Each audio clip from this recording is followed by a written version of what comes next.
y'all? Welcome back to another banger. Today's YouTube video is gonna be a little bit different. I reached out to state championship runners, college athletes, and running creators to ask them 5 questions every runner should hear. Let's hear what they gotta say. Alright guys, first question we got is, what is the most impactful workout you've ever done and why? Let's hear from them now. Yo, so this is Jaden Martinez, also known as Jaden 800 meters. I'm a Southern University track and field commit, mainly running the 800 meters, dabbling up and down sometimes, but I'll also be running cross country out there as well. We're going to be answering a few questions. Honestly, I can't name one single workout that's, dictated a race or a season, but like a good tune-up workout I like is like anything repeat 500 or 600. It's super good kind of prediction workouts, kind of can see where I'm at mid-season. We did a lot of repeat 5 and 6s close to like region and state, and I really think it helped a lot for me and my training partners. What's up guys, it's Cole Schutz, and I feel like the most impactful workout I've ever done is 4 to 5 by mile with 3 minutes jogging rest in between. And I feel like this workout works for me because a mile is just long enough to work both the aerobic system and the anaerobic system. You're able to just work on that turnover at the finish. And I would take these reps super hard, probably around 80 to 90%, and do it with your teammates, because towards the end, it just gets really tough, and having your teammates around you is what's going to push you to your best.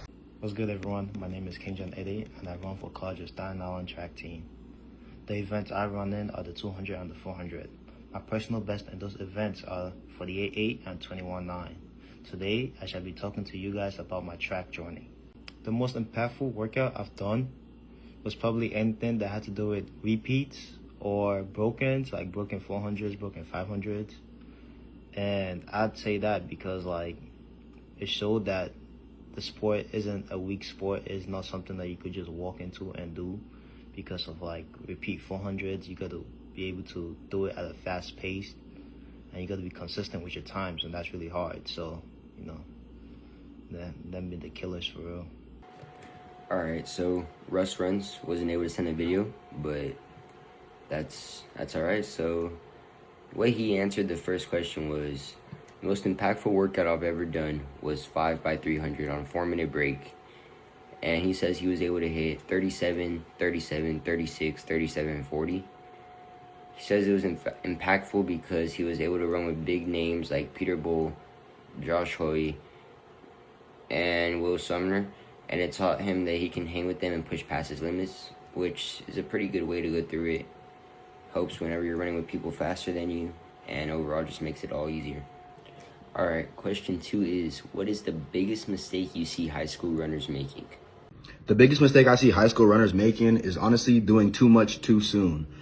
Too much of anything just isn't good. So junk miles, 60, 70 mile weeks is not for everybody in high school. Okay, maybe some of the top elite guys, the NXN top 8 finishers, the NXN qualifiers, the NXR top finishers. But I mean, as a JV cross country athlete, 70 miles a week just isn't optimal. You're going to get injured. And on top of that, not doing injury prevention. So with any 30, 40, 50 mile weeks, injury prevention is key. Band work, stretching, all of that. That's how you actually can make it and have a successful season. 70 mile, 60 mile weeks doesn't mean anything if you're going to get hurt. The biggest mistake I see high school runners doing is not taking the time over the summer to build their aerobic base. They're just super excited after the track season, and they keep spamming those track workouts, whether they be 12 to 16 by 400 or 200 meter repeats. Instead, it's important to do a lot of easy days, tempo runs, and long runs rather than just spamming those short repetitions. That way you can build your aerobic base going into the cross-country season. The biggest mistakes I see high school runners make today is probably trying too hard and not prioritizing other things like rest, mobility, because of sleep plays a major role in track. And it's you could work out as many times as you want a week, but if your body cannot recover from it, if you're not sleeping right, getting your 8 hours in, 9 hours in, it's never going to show on the track, because it's your body's fatigued and it's not resting. So yeah, definitely sleep, mobility, stuff like that. Alright, again, the boy Russ Run says, wanting to be good immediately. I was one of those high schoolers, but my coach knew my best was going to come later, and even now out of college, I still have yet to hit my peak. He says patience is a virtue. Low-key agree with that. You don't want to rush into it too much, and you just want to let everything take its own time and set it into place. Third question is, if you could give one piece of advice to a runner trying to reach their next level, what would it be? If I could give one piece of advice to an athlete trying to reach the next level, it would be reach out. Reach out to the athletes on the team you're trying to go to. Reach out to the coaches. Keep on reaching out. Make those connections. You know, I wouldn't really be in the position I'm in right now without some of the connections I made. Shout out to Keaton. But honestly, yeah, reach out, make connections. There's no such thing as bugging. These coaches are so busy that you can send them one email and they might not see it. Send a second, send a third, send a fourth. Eventually, they'll get back to you. Complete the recruiting forms and reach out to athletes on the team. They want to have you. One piece of advice I would give would be to just bet on yourself. Believe in yourself that you can really push at the end of a 5K, that you can make those state championships, and that you can eventually get a Division III, II, or even a Division I offer from a school. Because believing in yourself at the end of a 5K is what's going to take you from maybe an 18-minute 5K down to a 17:50, because when you believe in yourself, you're able to give that last little bit of effort into that sprint finish.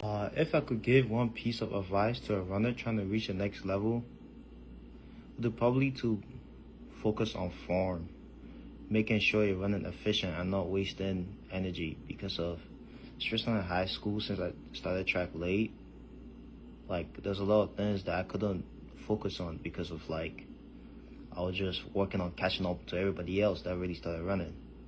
But that could lead to injuries and stuff of that nature. So making sure you're working on your form, making sure you're eating right, stuff like that, those all play a big role. Form especially, that's one thing. Alright, so Russ Runs answers this question by saying, be consistent, but also learn to rest.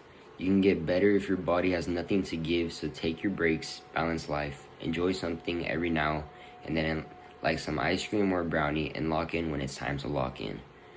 Makes sense, you don't want to take the sport too serious. You still want to know when to be able to have fun separated from your personal life. And I agree with that. Alright, fourth question being, what is something you wish you knew when you first started running competitively? Something I wish I knew when I first started running competitively, honestly, just to keep it fun. Keep it fun for as long as possible. I realized my best days, my best years were when I actually was like not so concerned about the outcome and more just having fun within my races. And that's kind of the most important part. Keeping it fun and just looking at everything with joy. Something I wish I knew when I first started running would be the importance of including some sort of strength training into your weekly training. I now strength train on my hard days, so twice a week. And before strength training is when I was constantly getting injured. I dealt with Achilles tendonitis, some IT band pain. But once I started strength training and built that strength up and that endurance up in my muscles is when I was able to have like a seamless marathon build, half marathon build, and ultimately lower my 5K, 10K times. I wish I knew when I first started running was to prioritize rest. Because I started track my junior year outdoor season, I was just worried about catching up to everybody else because I seen the fast times everybody was running. And that kind of like clouded my head, which led me to be in a slump for most of my senior year. I kept running 50s. I'm pretty sure I ran 50s 6 times before I took a week off basically, and then I came back and ran a track meet, and then that's when I ran my 48. And then I ran 48 3 times before my season ended. So, you know, rest is a very big factor, and if I knew what I knew now, it's like junior year I'd prioritize more rest. Senior year I'd prioritize more rest. Who knew I could have maybe ran 47 in high school. Russ Run says he should have taken core more serious. Stretch foam roll is actually some of the most important things he could do as a runner. Makes sense, you want to take recovery and your health seriously. You don't want to hurt yourself. You want to feel good all the time, even when you're not performing. Alright guys, so final question is, when training gets tough or motivation is low, what keeps you going? When training gets tough or motivation is low, what keeps me going, honestly, my support system, my mom.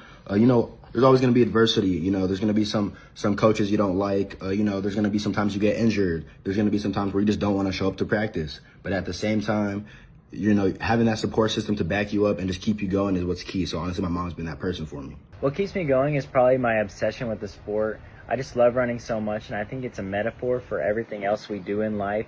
If you're the kind of guy who's going to be able to push at the end of the 5K when it's super hard, when you're super tired, you're going to be the kind of guy who's going to be able to finish the job in your personal life.